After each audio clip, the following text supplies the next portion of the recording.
दिल्ली दंगों में भी बम लगा के लोगों के घर उड़ाए गए हैं, दिल्ली दंगों में भी हथौड़े लेके घरों के घर तोड़े गए हैं जो मजलूम मुसलमानों के। जैसे वो दिल्ली दंगों में पुलिस के साथ मिलकर काम किए गए थे, मैं इसको उसी तरीके से देखता हूँ। जो ये सरकारी अफसर जो बुलडोज़र लेके आ रहे हैं, ये गुंडे हैं, लेकिन मेरे साथ दें, मेरे साथ आएँ, हम देखेंगे उन्हें कि ये बुलडोज़र राज कैसे चलेगा। ये जो शिवराज सिंह जी चौहान और जो दूसरे मुख्यमंत्री यूपी के भी जो इस प्रकार की भाषा का प्रयोग कर रहे हैं, धारा 120 भी लगेगी उनके ऊपर भी। ये सिर्फ अधिकारी ही बंद नहीं, हर एक कायद जो अपने आप को कायद कहना चाहता है, जो पर्सनल लॉ बोर्ड में मेंबर है, ये जो हमारा मजहबी रहनुमा है, हमारा पॉलिटिकल लीडर है, उसके जाके गिरेबान पकड़े मुझ समय सबसे पहले आए मेरा गिरेबान पकड़े, वो उनको कहते हैं कि हमने केस डाल दिया, हम तो प्रोटेस्ट नहीं करना चाहते, या मेरे पेट में दर्द है, मैं बीमार हूँ, मैं लाठी लेके चल रहा हूँ। लेकिन जहाँ मिलने जाना होगा नागपुर, तो बगैर लाठी के भाग के पहुँच जाएंगे। हो रहा है ना यही।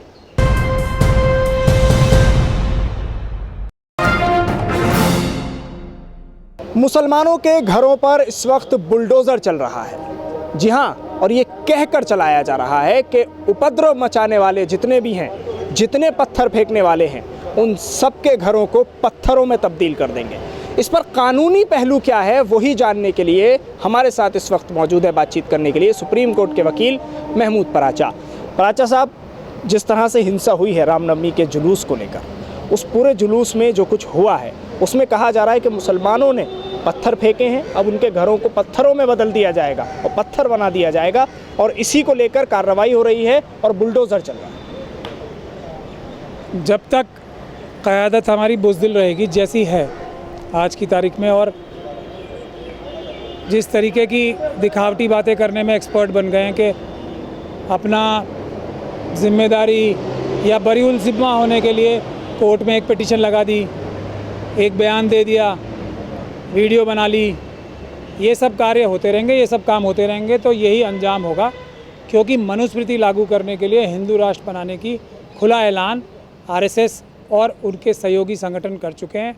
उसके लिए पहला हमला हर तरह का मुसलमानों के ऊपर होगा, जैसा मैं शुरू से बता रहा हूँ। अभी कल दिल्ली में एक खबर आई है, मैंने आज सुबह ही अखबार में पढ़ी है कि गौकशी के लिए एक हमारे शेड्यूल कास्ट भाई को लिंच कर दिया गया।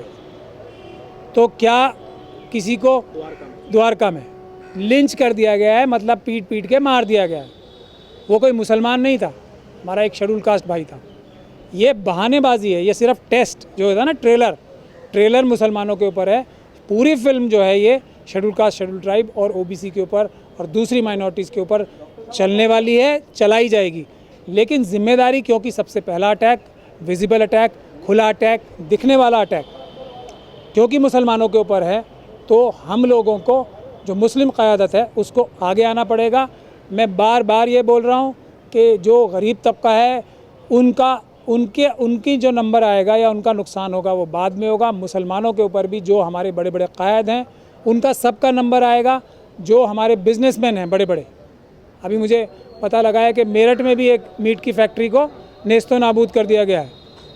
तो इस तरह के एक एग्ज़ाम्पल नहीं है, पहला नंबर मुसलमानों का। ये तो मैं उन सभी लोगों से बात करना चाहता हूँ कि मैं कई बार अपने आप को बहुत अकेला महसूस करता हूँ। मैं कोर्ट में भी लड़ाई लड़ रहा हूँ, लेकिन मैं सड़क पे आने के लिए भी तैयार हूँ। लेकिन मेरे साथ दें, मेरे साथ आएँ, हम देखेंगे उन्हें कि ये बुलडोज़र राज कैसे चलेगा। ये गुंडागर्दी है, ये कानून के दायरे में रह के काम नहीं हो रहा। ये गुंडागर्दी है, जैसे एक आम गुंडा कोई जाके किसी का घर तोड़ दे। दिल्ली दंगों में भी बम लगा के लोगों के घर उड़ाए गए हैं, दिल्ली दंगों में भी हथौड़े लेके घरों के घर तोड़े गए हैं जो मजलूम मुसलमानों के। जैसे वो दिल्ली दंगों में पुलिस के साथ मिलकर काम किए गए थे, मैं इसको उसी तरीके से देखता हूँ। जो ये सरकारी अफसर जो बुलडोज़र लेके आ रहे हैं, ये गुंडे हैं, और गुंडों का मुकाबला कानूनी तरीके से करने के लिए हम लोग पहल करने को तैयार हैं। आएँ, हमारे पास आएँ, मैं खुला इनविटेशन और दावत दे रहा हूँ। हम लोग सड़कों पे भी लड़ाई लड़ेंगे। पराचा साहब, एक सवाल ये भी है कि जिस तरह बुलडोज़र ये चलाया जा रहा है, क्या इस पूरे मामले में जो भी ये प्रक्रिया हो रही है, क्योंकि अगर देखा जाए जितना मालूम है हमें उसके हिसाब से भी अगर कोई बहुत बड़ा अपराधी भी होता है तो उसके मकान की कुर्की के आदेश होते हैं, और वो भी कोर्ट की तरफ से ये सारी चीज़ होती है। तो क्या बुलडोज़र चलाने के लिए कोर्ट से आदेश लिए गए होंगे, आप समझते हैं? मैंने कहा तो है, ये कोई सरकारी अफसर नहीं है, ये गुंडे हैं। अब गुंडे तो गैर कानूनी काम, अपराधी का, वर्दी पहनने से कोई सरकारी अफसर नहीं हो जाता। भारत के संविधान पे, भारत के अंदर जो संविधान के तहत जो पार्लियामेंट में कानून पास हुए हैं या असेंबली में कानून पास हुए हैं या दूसरे एडमिनिस्ट्रेटिव ऑर्डर्स हैं, उस पे अमल जो करता है वो सरकारी अफसर होता है, वो पब्लिक सर्वेंट है। कोई अगर सरकारी, मैं आपको एग्जांपल देता हूँ, कोई बैंक मैनेजर खुद अपना बैंक लूट ले तो वो बैंक मैनेजर वाला काम होगा क्या? ये वैसा काम है कि कोई बैंक मैनेजर या बैंक का जो सिक्योरिटी गार्ड है वही खुद बंदूक की नोक पे बैंक का लॉकर तोड़ के बैंक के पैसे छीन के भाग जाए, ये वैसा काम है। ये क्रिमिनल एक्टिविटीज़ हैं और ये जो इनकी पॉलिटिकल लीडरशिप है उनके कहने पे हो रही हैं, तो उनके ऊपर भी 120 बी लगेगी। जो शिवराज सिंह जी चौहान और जो दूसरे मुख्यमंत्री यूपी के भी जो इस प्रकार की भाषा का प्रयोग कर रहे हैं, धारा 120 बी लगेगी उनके ऊपर भी। ये सिर्फ अधिकारी ही बंद नहीं होंगे, अधिकारी पहले उनके ऊपर एफआईआर कराने के लिए तैयार हों, हिम्मत जुटाएं। इन सभी अधिकारियों के ऊपर एफआईआर दर्ज होगी और फिर जब इनका पुलिस रिमांड होगा इन अधिकारियों का, ये बताएंगे कि हमने इस पॉलिटिकल लीडर के कहने पर ये कार्रवाई की थी जो कि गैरकानूनी है, तो वो पॉलिटिकल लीडर भी जेल जाएगा। और उस पॉलिटिकल लीडर की जब पुलिस रिमांड होगी तो वो उसमें डिस्क्लोजर करेगा कि मुझे तो नागपुर से बताया गया था। तो ये चेन ऐसे बनेगी, आप लोग हिम्मत करके आगे नहीं आएंगे तो भारत का संविधान आपकी हिफाजत नहीं कर पाएगा। अच्छा, आप लगातार कह रहे हैं क़यादत पर सवाल उठा रहे हैं, अगर मैं ये समझूं तो आप तो खुद पर भी सवाल उठा रहे हैं, क्योंकि मुस्लिम पर्सनल लॉ बोर्ड का तो आप हिस्सा हैं। आप कायदों पर सवाल उठा रहे हैं, लगातार आप कहते हैं कि भाई क़यादत हमारी कमज़ोर है, हमारी क़यादत कुछ नहीं कर रही है। कायद के तौर पर तो आप भी देखे जाते हैं। तो मैं अपने आप में शर्मिंदा तो हूँ, मैं अपनी गलती तो मान रहा हूँ कि मैं उतना नहीं कर पा रहा, मैं उसका कोई एक्सप्लेनेशन भी नहीं दे रहा, एक्सप्लेनेशन होना ही नहीं चाहिए। मैं ये बहानेबाजी लगाऊं कि मैं कोर्ट के केसेस इतने ज़्यादा फंसा हुआ हूँ और मेरे पास शेड्यूल कास्ट, शेड्यूल ट्राइब और मुस्लिम कम्युनिटी के, सिख कम्युनिटी के इतने ज़्यादा मुकदमे हैं कि मुझे सांस लेने की भी फुर्सत नहीं मिलती। ये बहाना भी नहीं चलने वाला है। पब्लिक को आगे आना चाहिए, मेरा भी गिरेबान पकड़ना चाहिए। मैं आपको क्लैरिफिकेशन तो दूं कि भैया मैं सुबह से 6 बजे से उठता हूं और रात को 3 बजे सोता हूं, लेकिन किसी ने आके मेरा गिरेबान पकड़ा। ये है गलती हमारी आवाम की, तो मैं एक्सप्लेनेशन नहीं दे पा रहा। हर एक कायद जो अपने आप को कायद कहना चाहता है, जो पर्सनल लॉ बोर्ड में मेंबर है, ये जो हमारा मजहबी रहनुमा है, हमारा पॉलिटिकल लीडर है, उसके जाके गिरेबान पकड़े मुझ समय, सबसे पहले आए मेरा गिरेबान पकड़े। मैं आपको अपनी एक्सप्लेनेशन दूंगा, मैं आपको अपनी डायरी दिखाऊंगा, आपसे कहूँगा आप मेरे साथ रहिए। अगर आप मुझे फिर माफ़ कर पाएँ कि हाँ महमूद प्राचा जो है इसलिए सड़क पे उतर के पूरा आंदोलन का में टाइम नहीं दे पा रहा, तब मुझे माफ़ करें, उससे पहले मुझे भी माफ़ ना करें। जब तक ऐसा एटीट्यूड हम लोग नहीं रखेंगे, हमारी कम्युनिटी की जो जिम्मेदारी है ना सिर्फ अपनी हिफाजत करने की, बल्कि जो दूसरे कमज़ोर तबके हैं उसकी भी हिफाजत करने की, उसमें हम फेल हो रहे हैं। तो मुसलमान जो अगर देखा जाए खौफ में है, तो वो तो अपनी क़यादत की वजह से अब खौफ में, ये बात कही जा सकती है। मुसलमान तो खौफ में नहीं है। नहीं, बहुत सी बातें ऐसी सामने आ रही हैं, भाई बुलडोज़र चल रहा है, मस्जिदों पर झंडे लहराए जा रहे हैं, भगवा रंग के मज़ार जलाए जा रहे हैं, कोई बोल नहीं रहा है। मुसलमान कभी भी कानून अपने हाथ में नहीं लेता, समझे आप, इसीलिए डायरेक्ट रिएक्शन नहीं कर रहे हैं कुछ। लेकिन वरना कहा तो यही जा रहा है कि मुसलमानों ने एक्शन किया, भगवा रंग के जो गमछे डाले हुए थे उन्होंने रिएक्शन किया, मुसलमानों ने पथराव किया। वो झूठ बोलते जाएं कुछ भी, झूठ बोलने से तो होना नहीं है ना। मुस्लिम्स कभी भी, अगर वो सच्चा मुसलमान होगा तो कभी भी ये नहीं करेगा। वो कानूनी तरीके से काम करना चाह रहा है और उसके लिए ज़रूरत है हम जैसे जो अपने आप को कायद कहते हैं उनका, हम जैसे जो अपने आप को मजहबी रहनुमा कहते हैं, हम जैसे जो इतनी बड़ी बड़ी तंजीमें चला रहे हैं, उन जैसे जो करोड़ों हज़ारों करोड़ रुपए इकट्ठे कर रहे हैं और जिनके ऊपर ईडी की रेड नहीं पड़ रही, तो उसकी वजह समझ जाएं, लेकिन उनके गिरेबान पकड़ें। क्योंकि मुस्लिम जो आवाम है बहुत ज़्यादा बहादुर है, लेकिन वो बहादुर होने का मतलब ये नहीं है कि हम किसी के ऊपर गैर कानूनी तरीके से हमला करेंगे। वो डर नहीं रही है, कोई मुसलमान नहीं डर रहा है।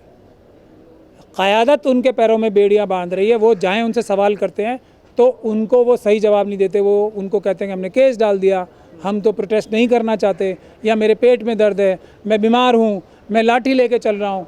लेकिन जहाँ मिलने जाना होगा नागपुर, तो बगैर लाठी के भाग के पहुँच जाएंगे। हो रहा है ना यही।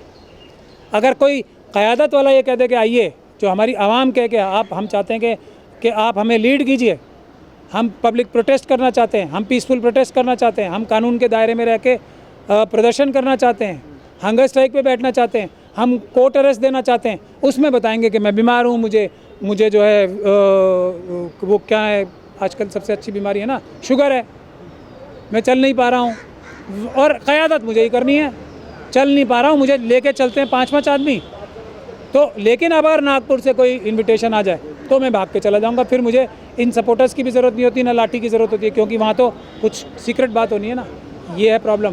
तो मैं आंदोलन चाहते हैं पराचा साहब? मैं सिर्फ और सिर्फ भारत का संविधान बचाने के लिए, देश बचाने के लिए मुस्लिम कम्युनिटी से ये आह्वान करना चाहता हूँ कि सबसे बड़ी जो प्रताड़ित और जो उत्पीड़ित कम्युनिटी है वो शेड्यूल कास्ट कम्युनिटी है। अपने से पहले शेड्यूल कास्ट कम्युनिटी की आवाज़ उठाएं, अपनी भी आवाज़ उठाएं, शेड्यूल कास्ट कम्युनिटी और शेड्यूल ट्राइब कम्युनिटी से हाथ मिलाएं, दूसरी माइनॉरिटीज़ से हाथ मिलाएं, उनकी पीड़ाओं को समझें, उनके साथ मिलके पब्लिक प्रोटेस्ट करें जैसा किसानों ने किया और जैसा हमारी ख्वातीन ने किया खुद CA/NRC में, वो प्रोटेस्ट करें।